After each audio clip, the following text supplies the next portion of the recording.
سحر اذان په وخت کې کچا خوراک وکړو یا اسکاک وکړو د داسې سړی روزه کله هم نه کیږي. بعض علاقې داسې دي چې په هغه کې دا یوه غلط فهمي ده چې کله هم اذان شروع شي اذان نه بعد هم خوراک کوي یا د ده پیاله په لاس کې وي چای څکي پرېږدي نه یا خوراک باندې دی شروع وي اذان شروع وي خدای بیا هم خوراک نه پرېږدي دی په خوراک باندې لګیا وي بلکې په ځینې علاقو کې خو داسې هم دي چې یو سوچ جوړ کړی ده چې په کوم لفظ باندې ته روزه ماتوي په هغه لفظ باندې روزه نیولی شي. دا ډېره غلطه خبره ده. څرنګې یو کس ته دا سوچ وکړي چې زه خو سهار روزه نیسم او خوراک کوم مسکاک کوم چې کله مؤذن حی علی الصلاة حی علی الفلاح دغه ته راورسېدې هغه نه بعد خوراک بند کړي. بیا چې څوک تپوس نه وکړي دا ولې د تا خو روزه نه کېږي دا خو اذان شروع ده وای نه زه په دغه ټکي باندې روزه ماتوم. څومره غلطه خبره ده. په کوم ټکي چې روزه ماتوي په هغه ټکي باندې روزه نیسي نه دا د شریعت د مزاج خلاف خبره ده. بلکې چې څرنګه مؤذن اذان شروع کوي بس په هغه وخت کې به ته د تا د روزې نیولو وخت پوره شه هغه وخت نه بعد به تا روزه وي که چېرته د بیا خوراک وکړو به د تا دا روزه کله هم نه کېږي. بعضې خلک دا غلط فهمي پلاوي وای نه چې کله د تا په لاس کې لوښی وي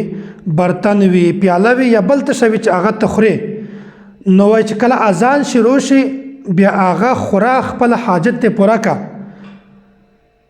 چې کله اذان شروع وي بیا هغه خوره خپل حاجت پوره کا هغه نه بعد هغه پیاله هغه برتن کېده بس د تا روزه بیا هم صحیح ده.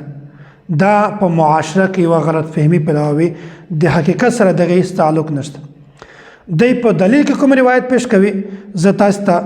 مستدرک علی الصحیحین په دا کې دا روایت موجود ده اذا سمع احدكم النداء والاناء على يده فلا يزعه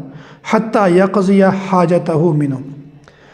دغه باطل خلک د خپل خبرې ثابتولو دپاره دغه یو استدلال پیش کوي. وایي ګوره چې کله هم اذان شروع شي تاسې کې څوک د اذان آواز اوري او برتن د تا په لاس کې وي فلا یزعه تو هغه به په ځمکه باندې کېدمه تر څو پورې چې تا د یغ نه خپل ضرورت خپل حاجت پوره کړی نه وي. نو د دې مقصد دا ده چې کله یو ګلاس یا یو پیاله یو بل شی برتن د تا په لاس کې وي اذان شروع شي بیا خپل حاجت پوره کا هغه نه باندې کېده وایي په روزه باندې اثر نه راځي دا غلطه خبره ده. زه انشاءالله دلایل پرانا کې دا خبر درته ثابتوم چې کله هم سحر اذان شروع شي بس اذان شروع کولو سره د تا وخت شروع شي د روزې ول هغه نه بعد که تا خوراک وکړې تا روزه بالکل هم نه کېږي. اوله خبره دا ده قرآن کریم الله تعالی سوره بقره کې د آیات بیان کړی ده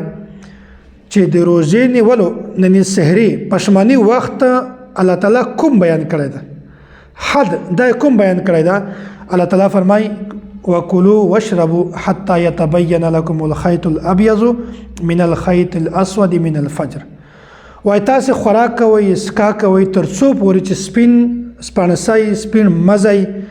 دا د تور مزی نه د داګې نه جدا شوی نه وي چې کله تاسو فرق کولی شئ چې دا تور ده دا سپین ده بس د تا د سهار د روزې وخت شروع شو. او چې کله تاسو فرق نشئ کولی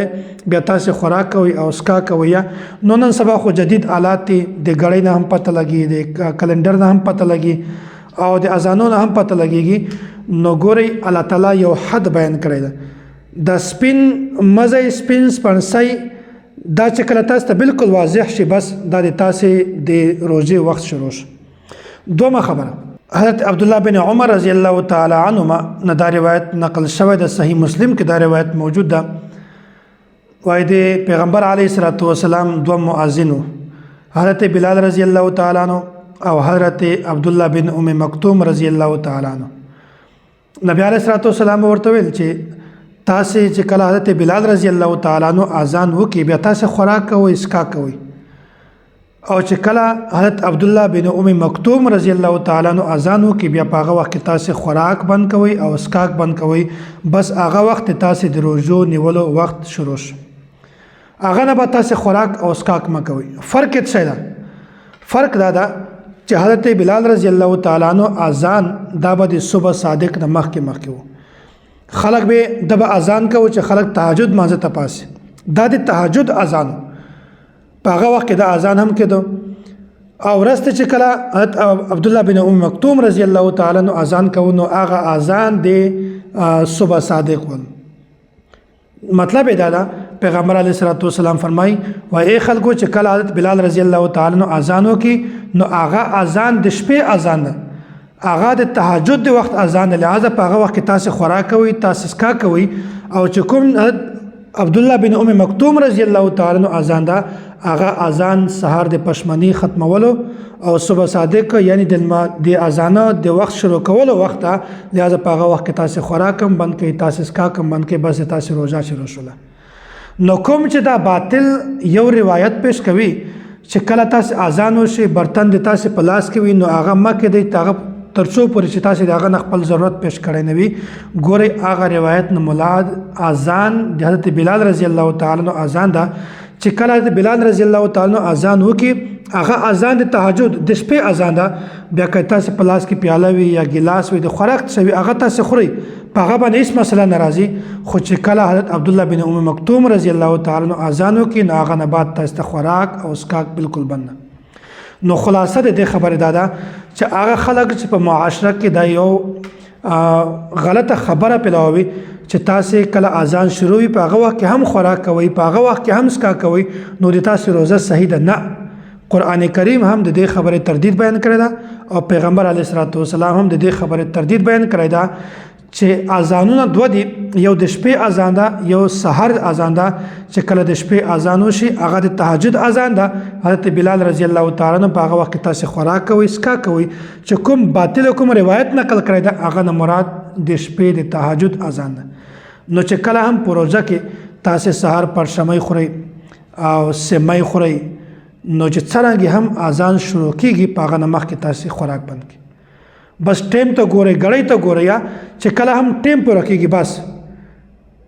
په دې کې یو خبره بلم په ځین کې کنه وي خلک دا وایي چې اذان ته وګورو چې اذان شوی دا وکنه کله کله د سپیکر هم خراب شي کله بجلی هم نه وي بیټری هم خراب شي